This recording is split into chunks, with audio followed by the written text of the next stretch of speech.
Hello, everyone, and welcome to the Wall Street Blockchain Alliance's Crypto Roundup for Friday, April 5th, 2024. Ron Quaranta here with my dear friends David Brill and Josh Klayman. Josh, rain and wind and snow and sleet and earthquakes and technical difficulties. It's good to see everyone here.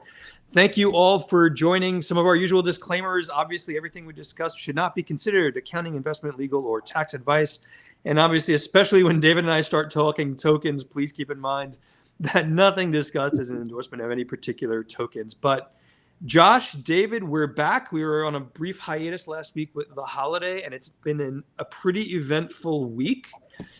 David, I'd love to start with you because you and I'm pretty sure, have Bloomberg monitors strapped to our wall, and I saw some of the economic stuff. And I wanted to talk to you a little bit, if we could start with this, on some of the price action that we've seen. The last time the three of us got together, it was crypto riding high, and then we were talking about meme coins, and it seems like a lot of the steam, David, has come out of that. What have you seen in the past couple of weeks, and what's the directional on some of this stuff?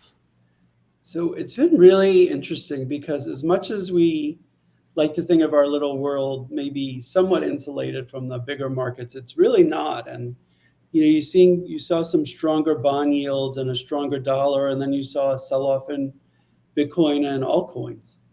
We're kind of seeing that now. But one thing that's interesting is that the stock market's up a lot today, even though the jobs numbers were much higher than were expected. And we're going to have, it seems very unlikely we're going to have a rate cut in the first half of this year.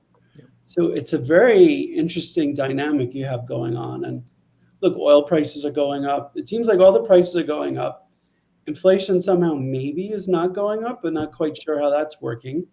And then bond yields are going up, but the stock market is going up also. So it's a very interesting time in our space. But to answer your question, I think we still had some bankruptcy headwinds. It was just reported that Genesis finished selling 2.1 billion worth of GBTC.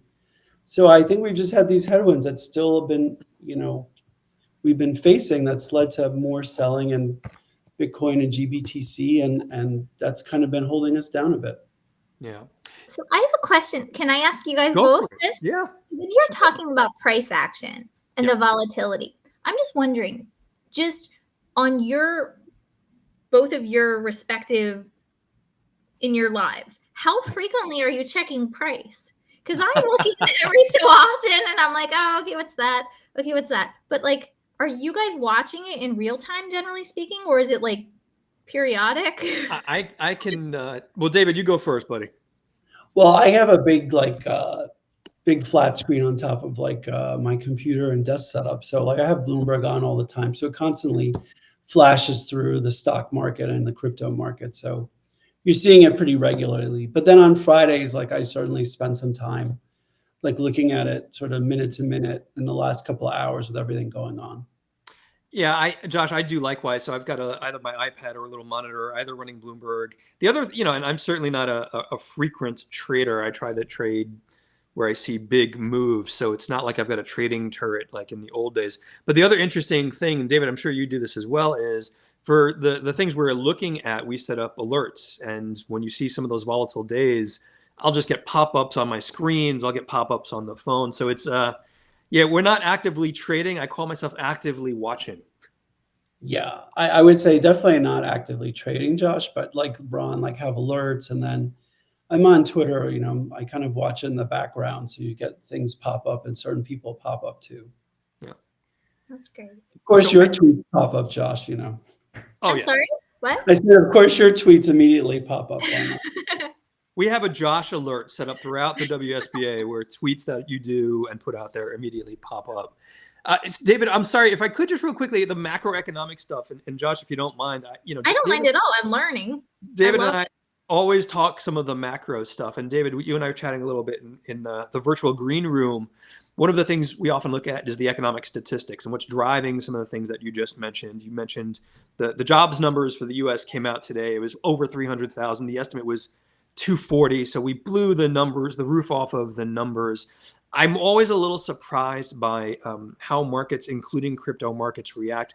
But the other trend, David, I'd love to get your perspective on is, you mentioned oil. I think gold, I think, hit an all-time high the other day of $2,300 an ounce.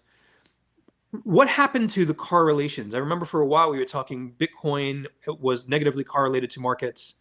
Then it was positively correlated to markets. Now it's negatively correlated to markets. And I keep hearing people echo, oh, it's digital gold. The three of us get that hypothesis, but what the heck? I don't understand the price action here. I mean, look, I think there was this bankruptcy overhang. Sure. I think when the market's perceived, riskier, you'll move assets out of riskier, asset classes and move into things that you perceive are safer.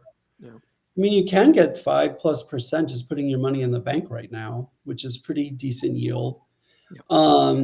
But I kind of look at the upside opportunities. And one of the things we talked about is the wirehouses are getting closer to allowing, people in their accounts to buy the Bitcoin ETFs. And I think that's going to really make a big change.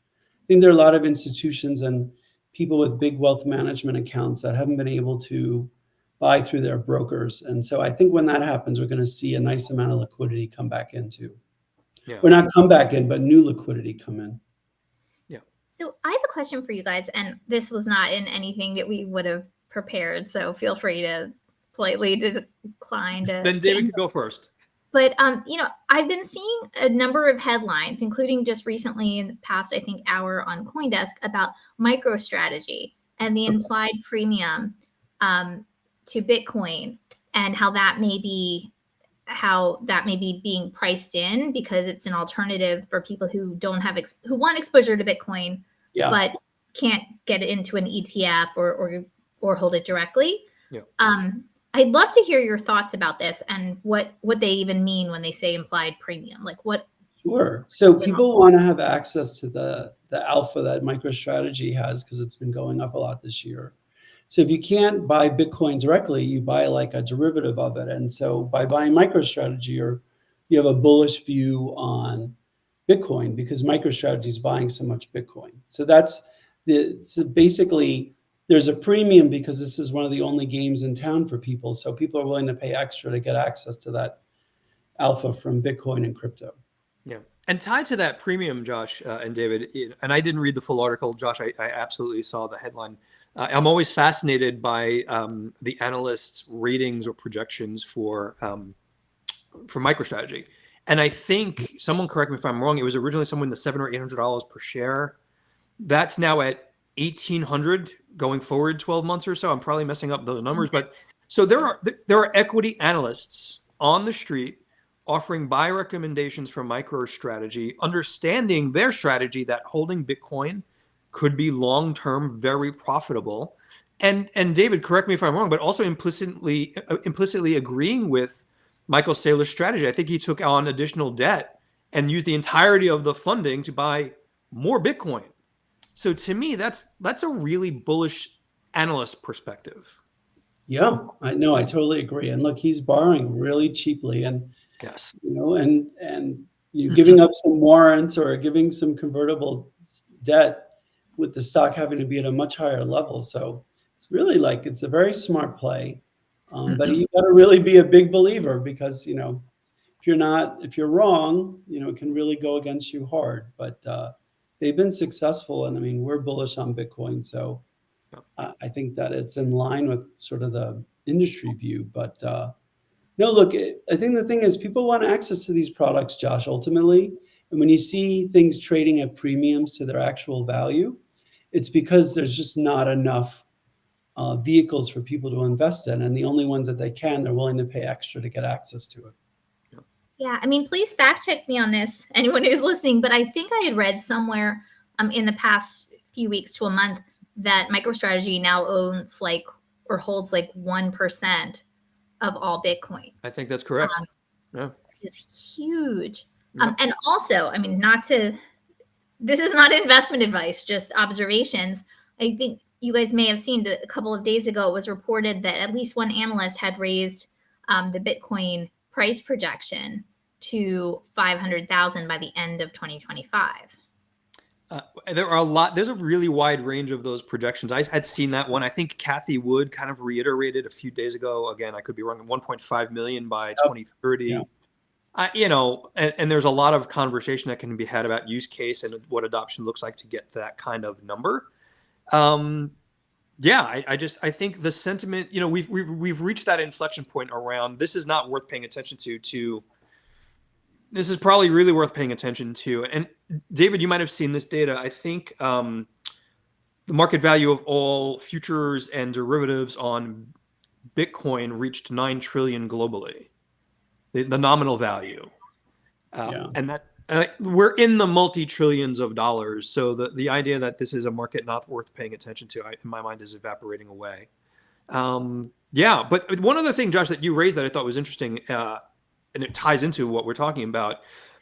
There's the proxies for Bitcoin, buy MicroStrategy or get some of the funds, which is important. But then, David, you start looking at some of the announcements. I think it was this morning, BlackRock authorized a half a dozen new authorized participants.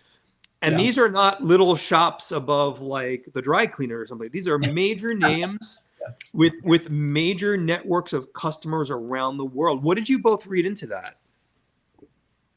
Well, I mean, it's like we've talked about. I think that, I think people want to be in this space and they want to find a way to be in this space. And the thing about the ETFs is it's sort of a safer way for them to be in this space because, it's a regulated product that they can, eventually they'll, put their clients into. But being an authorized participant for an ETF is not normally a big deal, but in our space, it is a big deal. So I think it's just more of the normalization of crypto, or at least Bitcoin, in portfolios. And I think this is their way of inching into, offering it to their clients ultimately.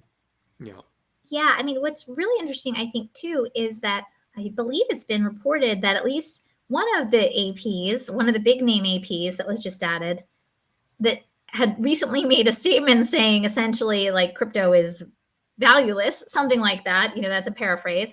Yeah. And then yet we see, lo and behold, they're an AP. And I think the total number of APs for BlackRock is up to 9. I think I saw reported, and that I believe it was saying that for successful ETFs, it's often around 12. But still, this growth is, I think, as was just said, it might not necessarily in a different industry be such a big deal, but it definitely is for our industry, and I think shows that, as Ron, you just said, crypto isn't going away. And the successful ETF metric to me is kind of relative. I absolutely get, and I think I saw the same article, 9 authorized providers versus 12 for the average ETF. The other measure, David, you and I talked about this several weeks ago, the Bitcoin ETFs did in 2 months of market cap what it took the gold ETF 2 years, I think, or something like that, or 19 months or something along the line. So, look, the other thing people haven't really talked about a lot is that, for people who've been concerned about hackings and things of that nature, by having it in an ETF, you don't really run those risks. So I think there are also like a cohort of people who wanted to buy, but still maybe for whatever reason didn't feel comfortable on a crypto exchange. So at least now they have another option. So I think that's another benefit too. So So in the wake of all of this market news and driving storms and earthquakes in the Northeast, an eclipse is coming. This it's going to be Ghostbusters time at some point. It's just getting really crazy. But obviously, Josh, a lot of the court cases and legal stuff is still moving forward. I wanted to raise a couple of them for the group's consideration. One was obviously the motion to dismiss by Coinbase, which was rejected substantially. I think the judges seated on one part. This was seen as a pretty big win for the SEC. Josh, David, how do we interpret that? What does that motion to dismissal mean? Go ahead, Josh. So if it's possible, I know there's been a lot of press about it, but if it's possible, just for a moment to reframe it slightly. Go for it. I think focusing on the win in that for the trading platform is important because remember, this is at the pleading stage. So it's really about the sufficiency of the pleadings.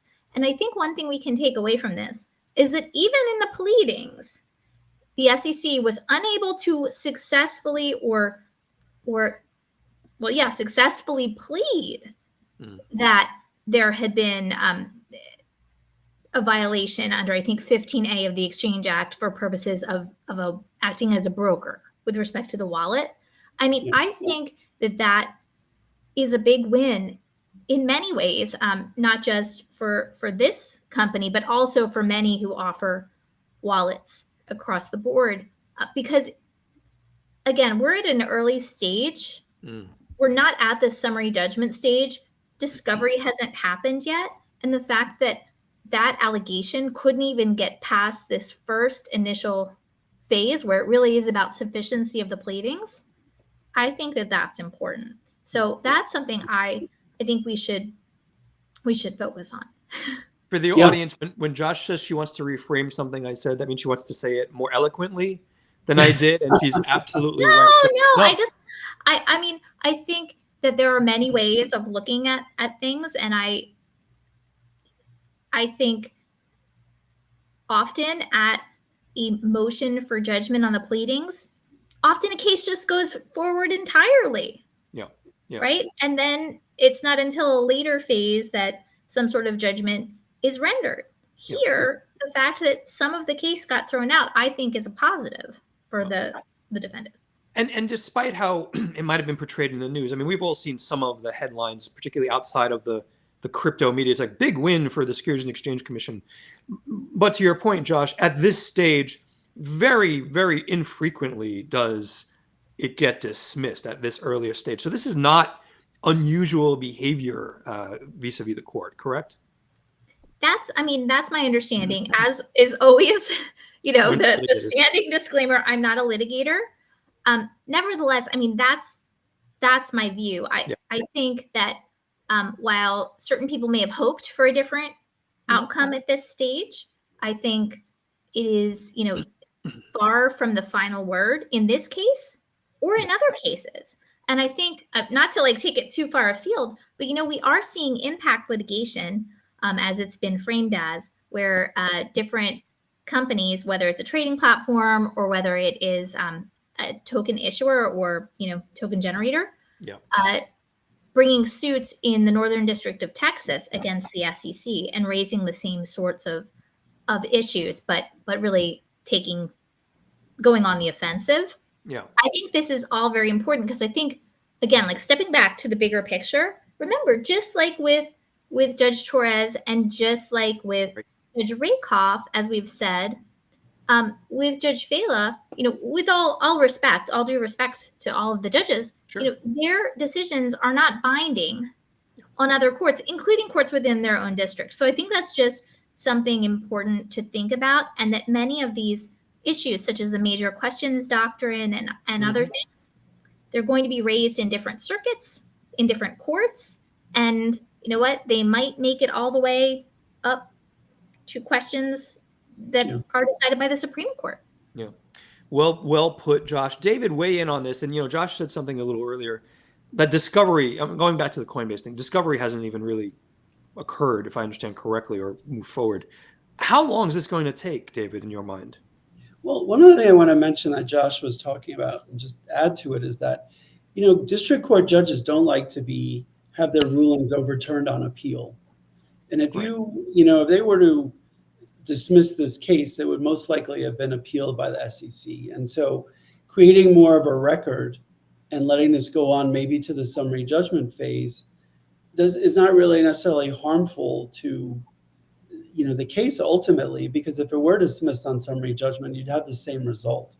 So, and we also have to remember that the judge in this case has to accept all of the SEC's pleadings as fact, as part of their determination. So in some ways, I don't know that they, did they not make a sufficient, offering to bring a case? I think that's up for debate. I think we have a view on what we think the decision should be. So I think I would pause a little more on a summary judgment motion than I would here. Yeah. And to answer your second question on discovery, well, that's a good question. I mean, discovery, depending on the scope and what's being asked for, and depositions and interrogatories, I mean, it could take anywhere from 6 months, maybe to 18 or 24 months. And it just it's really, it's not clear, and it's not clear how fast the parties want to go. Yeah. Because David, one of the Josh. other things I would say is that the longer this goes on, the harder it is to really reframe the market structure that exists today. Like if this, first of all, we're getting more rules internationally. And then as this market becomes a 4, 5, 6, maybe $8 trillion business, an industry, you're just not going to be able to like recreate all the rules for how things are traded and managed and exchanged. It's going to be really, really difficult without causing a lot of consumer pain.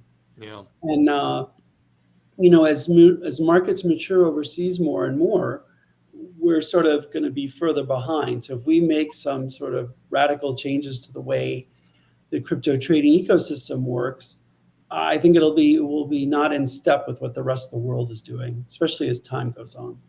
David, really good point. Thank you both. Real quick intermission here for everyone who's joining us either on LinkedIn Live or X. Thank you for joining us. If you've got questions for David or Josh and I, please put them in the chat. And obviously, one of our other disclaimers, everything the three of us are discussing are our own opinions, don't necessarily represent the opinions of our respective firms. David, Josh, one other thing that we often don't get enough time, we don't get on the calendar enough to talk about is the banking system. And, this ties into courts, but one of the other interesting things I had seen recently was Custodia Bank's, based in Wyoming's loss on, I believe it was on appeal, around getting a master account with the Federal Reserve Bank. Now, we've all met Caitlin Long, and, I think she's done amazing work. But I think this might have been a relatively important case. Did either of you see that? And do you have thoughts about, is this Operation Choke Point 2.0 just, coming back again? What were your thoughts? Or have I hit a hot button topic we shouldn't be talking about? Oh, I know Josh has some thoughts. Please, I'm curious to hear myself.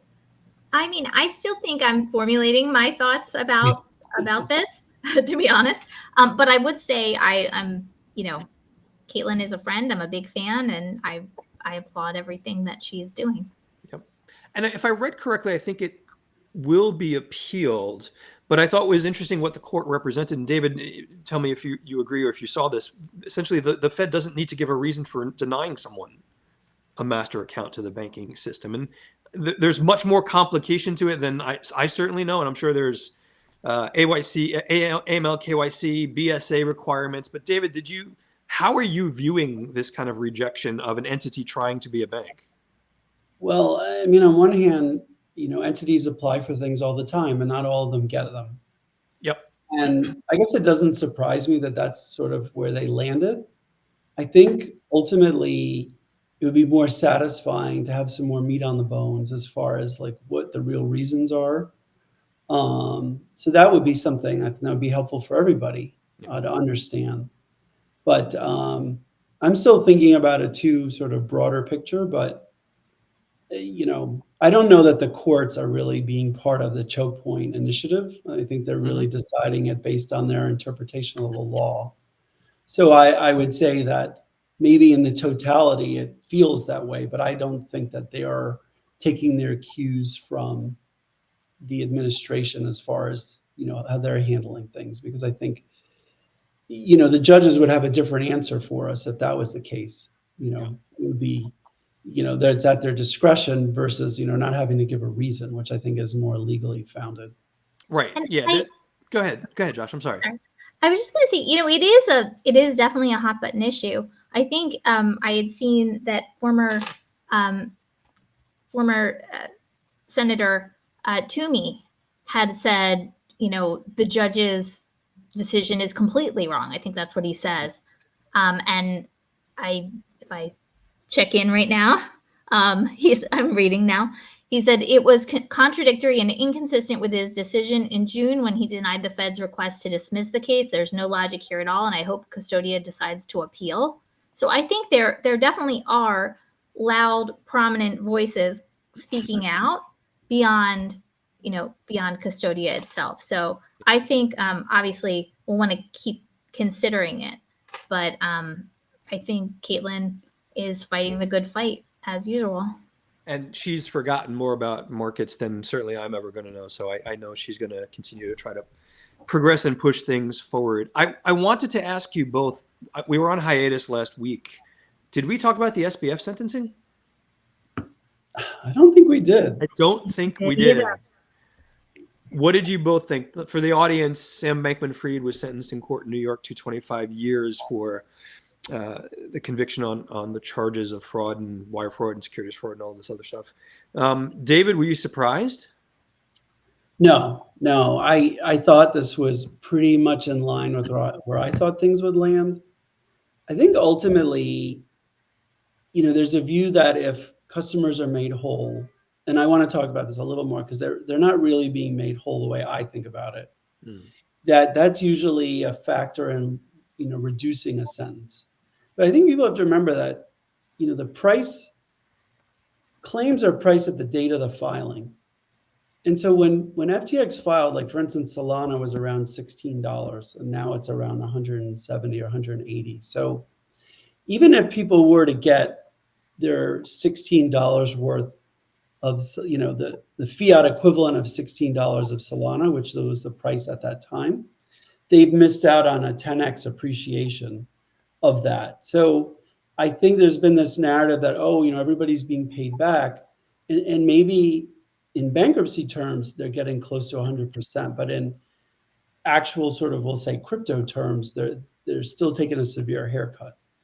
And and I think the other thing, before Josh, I know you want to jump in, is that, I think you can't forget how public he was and all, he basically was taking client funds and, donating them to politicians to potentially, advocate in a way to his benefit and to the company's benefit. And I don't think those kind of things sit well with judges and sit well generally.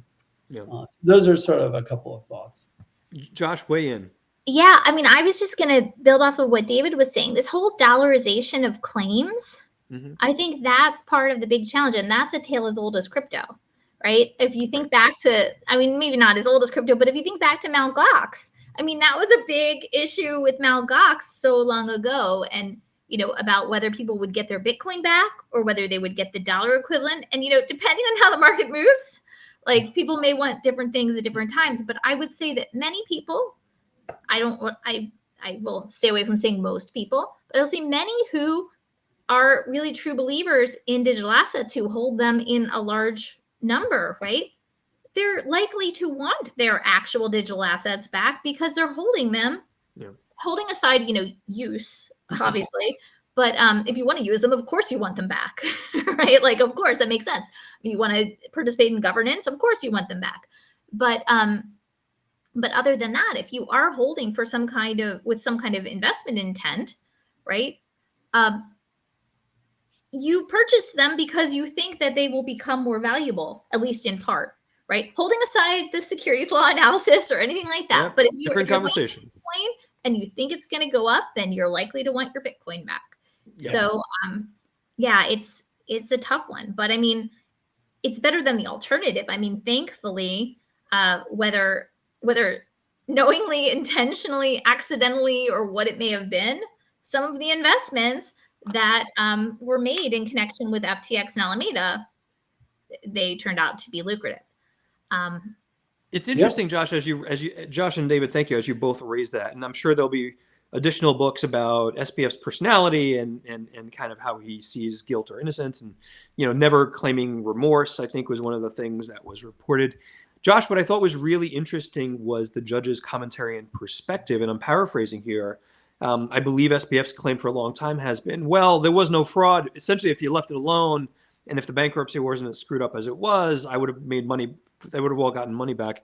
And I'm paraphrasing the example, Josh, but I believe the judge said something along the lines of, that's the equivalent of saying you robbed a bank, used some of the proceeds to buy the lottery ticket, and the lottery ticket paid off. You still did something wrong. You still committed fraud. And I'm just shocked that that's not perceived appropriately by like the SPFs of the world. Did you see what the judge mentioned there, Josh? I did. And I also read the letter that SPF's mom submitted on his behalf, which I was similarly surprised by that.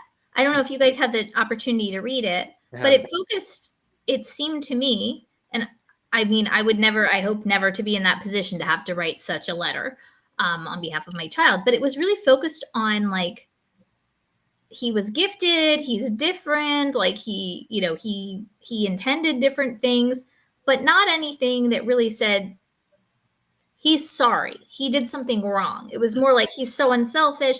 And I think that is a big disconnect.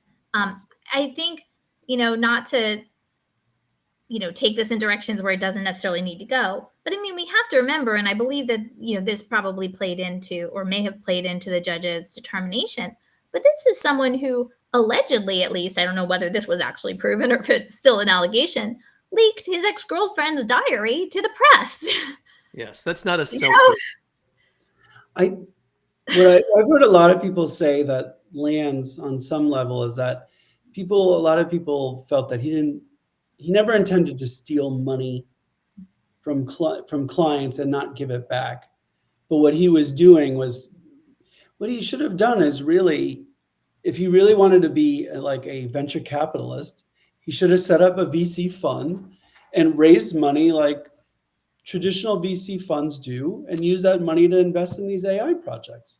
Right. And if people, thought he was directionally correct, or agreed with him, they would have funded that VC, and he could have done this in a traditional manner. Mm-hmm. Yeah. And so that's, I think it's hard to know. It feels like he didn't have the intent to steal from customers and never return their money, but he definitely misappropriated their funds to do things with it that they didn't agree. Yeah. And obviously there's been an impact to that. And, we can never discount the harm to people who can't access their funds. Right. And, and we've seen this in multiple bankruptcies, that is like very impactful on people. And so I think the courts are very mindful of that also. Yeah. David, Josh, go ahead. Sorry, go ahead. I was just going to say, holding aside SBF himself, I think having a meaningful sentence like this is important for the industry and the integrity, not just of the industry, but also for optics and perception of the industry as a serious place where it's not the Wild West, where if you're trying to run it in a way contrary to law, like there are ramifications, you will be held accountable. And I'm hopeful that, together with the spot Bitcoin ETF and the latest exciting developments, I hope that this means that we've really turned a page since November 2022. Yeah, David, Josh, good points. Absolutely. And, justice being served, this takes away a bit of the Wild West claim that we keep seeing. I wanted to rip up the script a little bit on you both, as I want to do sometimes. When we look at things like Tether, when we look at, other stable coins, David, why is Ripple launching a stable coin? Well, with 5% interest rate, and the answer. Look, I think stable coins are really, an interesting place to be right now. And in some ways, there are two things I'm surprised about. One is, well, did Circle ever think about, listing a stable coin on the Ripple blockchain? Because that would have seemed to make a lot of sense to me. But again, I'm not close enough to it. I'm just looking at it from the outside. And then two, I've had this debate with a few friends, internally and externally, is, now that you have the stable coin, what does the XRP token do now? Yeah. What is its utility now that you have a stable coin? And it feels like the banks would want to use the stable coin more than XRP, the token itself. So it's interesting. I think from an outward perspective, it's an interesting push. I think it makes sense commercially, but and again, I'm not against the XRP token at all. But I just wonder now, how they differentiate utility, or is it like kind of a gas token now for for the blockchain, and that the stable coin is the methodology or the mechanism for using the network, and the XRP token is the gas for it. So that's something that's a first take I have from it. David, thanks. Josh, before you weigh in, we want to shout out to Sonia Goklani, our dear friend and the chair of our Enterprise and Technology Working Group. Thanks for joining us, Sonia. She's got an interesting question I'm putting out for both of you. Will stablecoins be a parallel to CDs and banks, et cetera? Which goes to another question I've had with colleagues, David and Josh, which is, well, how many stablecoins is enough stablecoins? I think it's a more nuanced conversation, but does Sonia have a point? Well, I think one thing that's interesting is if you want to be in cash in your crypto account, you do want to get yield for that cash. And so, I mean, I can see why people would want to have, get 5% right now while they're waiting to decide how to redeploy their fiat. So, Yep. I mean, I think that sort of makes sense to everybody, I would imagine. It just sort of, how is it going to work? And, when are we going to get stablecoin regulation? Yeah. Go ahead, Josh. I mean, one thing I would say, and I'm a little limited in what I can say, but we certainly have seen outside of the U.S. Euro-backed stablecoins issued by banks or their affiliates, and so I think it's just a matter of time until we see the growth of those types of fiat-backed stablecoins issued by banks around the world. I do think there are different structures that people have pursued. In some instances, certainly some institutions have said that, well, to the extent that there's interest on the reserve, that's not going back to the stablecoin holders, right? To try and stay away from arguments that something could be yield bearing. So I think when we think about whether there's a parallel to a CD, we have to think carefully also about how the SEC might try and characterize something like that, right? Yep. And does it look security-like in the SEC size? Yep. Josh, David, thank you both so much. We're approaching time. I want to throw one last topic out there that, again, that wasn't on the agenda. I think it was 2 or 3 days ago. You mentioned we might talk about ETH and the potential ETH ETFs, and I believe the SEC put forward a request for comment. A whole, I think, 3 weeks. I'm probably making fun that it's a short period of time. I don't know whether it's average or not. It just seems like a very short period of time. And we've all heard the SEC is investigating companies that participated with the Ethereum Foundation. David, Josh, what are your thoughts about a potential future ETH ETF? And I think this is a much more complicated conversation vis-a-vis a security than the Bitcoin ETF approval was. Do you both agree? Well, I think we could spend a whole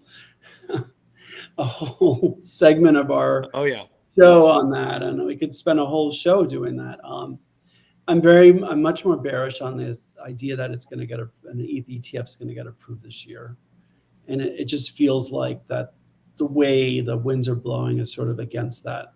And I think I think the industry thinks we have full clarity on the status of Ethereum being a commodity, but clearly there's a difference of opinion, with the SEC and the CFTC for that matter, who's been, more out front about saying that Ether is a commodity. So, unfortunately, right now, unless something dramatically changes, I don't feel like we're going to see an ETH ETF this year. Josh, is David right? So I tend to agree. I think, when you ask if it's more complicated, if there is the approval for something that is alleged to be or may be alleged to be a security, I mean, that's a great question, certainly.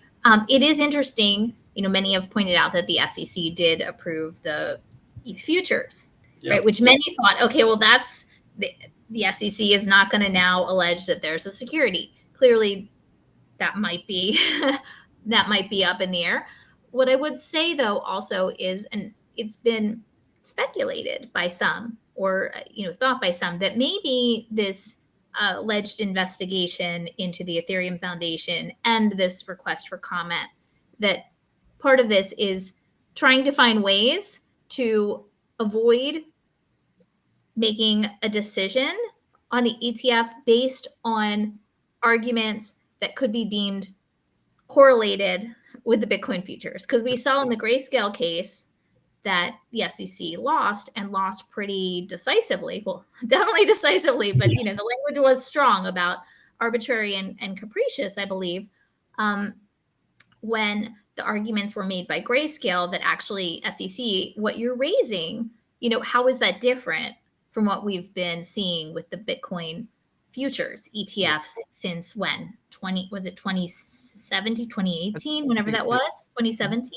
Yeah. So I think part of this may be a search for a different argument. Yeah. David, Josh, thank you both so much. Shout out to our friend Greg Murphy, who's watching up in Toronto. He mentioned carry trade. David, I probably blew up the train of thought. I suspect we were talking about stable coins. If you want to weigh in, please do. We'll save that one for next week. How does that sound? We'll have to have Greg as a guest. We'll talk through carry trade. Josh, go ahead. I mean, one thing I don't think we've covered it today, but it has certainly been in the news, are these reports of banks, big banks, quote, racing to be the next or the first to offer the spot Bitcoin ETF. I would love to hear your thoughts about this. I mean, there's been reports, I don't know whether it's been confirmed, but there certainly have been reports that very large players who so far have been on the sidelines jumping in. So, we've talked about this quite a bit on our show, but I think that, I think there is real demand from the bulge bracket customers to get access to these products. And I think that it's going to happen soon. And that's my prediction, that I think people really want it. And especially it'd be very interesting to see if people got access to it right around the halving. What would that mean? Because there are a lot of institutional and big wealth management accounts that have substantial assets that want access to this. And the point you brought up with MicroStrategy is a perfect example. People are willing to pay a premium just to get exposure to something that's Bitcoin correlated. So I think that I think it will happen soon, and I think it's either going to be one of these things where one bank goes first and then the rest go right afterwards, or one bank is just going to take the lead and others are going to watch and follow. So it's interesting. The thing go ahead, David. No, the last thing I was going to say is if BlackRock has, and Fidelity have gone ahead and put these, ETFs together, and now they're functioning very well. So I think when you have those actors involved, it's hard to see the big wire banks staying away for too much longer. Yeah. Plus the income streams. They've been watching the BlackRocks of the world derive real income from these ETFs, and they're salivating after that. So I agree with you, David. Shout out to our friend Jason, Brett, and our partners at Value Technology Foundation. Legal rock stars David and Josh he's talking about on blockchain and Web3. I just make sure the app is running. Usually, yes. I know enough to ask some silly questions. We got to wrap it up. We're approaching the end of our time. As always, it's great to see you both. It's been busy. David, I believe you're pulling out the Bugatti today, this weekend, and you're driving down to Miami, visiting the university. What are you going to be keeping an eye on? Well, I have the pleasure. My daughter's flying down today, and we're going to go see University of Miami tomorrow. And it will not be in a Bugatti, but we saw 6 colleges last week, and we're seeing one this weekend. So I think I might be a little colleged out after this one. But one good thing is I'm going to be speaking at the American Conference Institute's FinTech event next Tuesday in New York, and I'll be going to the Chainalysis Links conference in New York. So I'll be bringing warm, sunny weather to New York from Florida this weekend. So that'll be one thing. The other thing is seeing a divergence between the price of Bitcoin and the price of Ether. It feels like Bitcoin, wants to go higher, and it feels like Ether is leaning to go lower. So that's something I'm going to watch, and I think we'll talk about more next week. David, thanks so much. And by the way, Josh, you and I know this. Every time David leaves the New York area, a nor'easter comes in and he lands on the sunny shores of Florida. Josh, earthquakes. There might be an eclipse, but now there might not be. Josh, what about you this coming weekend? Again, Jason, thanks so much. Love you, buddy. There's probably not going to be a WSBA ETF, but keep tuning in. Josh, what about you? So next week, I mean, it's a busy week, right? One thing I'll just call out is on the 12th, there's a Wharton Cipher event at the Penn Club of New York, so I'll be there. because I'm on the board of senior advisors of that. So, go work Cypher Accelerator, all the teams. I'm very excited for you. And then I think the following Monday, I'll be speaking in the Digital Assets Forum in London. And then certainly the day after that, we all go to DC for the WSBA. So those are some of the highlights of my coming weeks. What about you, Ron? Me? Oh, well, let's see. I'm going to survey the damage from the earthquake here in central New Jersey. There was none, thank goodness. But lots of reading to keep up on some of the work that we're doing. Just some announcements. Obviously, Josh, you mentioned it. WSBA will be visiting Washington, D.C. We get there on Monday evening. We've got visits. We're not lobbyists, but we're visiting colleagues on the Hill. We've got visiting some friends near the Supreme Court. I'm bringing David and Josh and a bunch of our other members. So that should be a lot of fun. Looking forward to doing that. We just had a couple of really important sessions. About a week ago, we had a webinar on the importance of the Corporate Transparency Act and its impact on digital assets. That video is now available publicly on our YouTube channel. For the accounting folks out there, we just had something called Understanding 6050I for digital asset transactions, which is tied to the Bank Secrecy Act. Very important considerations, including how these transactions are reported. That webinar will be live on our YouTube channel on Monday as well. Other than that, it's going to be hopefully a quiet weekend, no more storms, but we will see you both next week. Thank you for being here. For everyone who tuned in, thank you so much. If you've got additional questions for myself or David or Josh, drop us a note, info@wsba.co, and we will leave it there. Thank you both. It's always a privilege. Thank Thanks, you. Ron. Thanks. Bye-bye. Guys.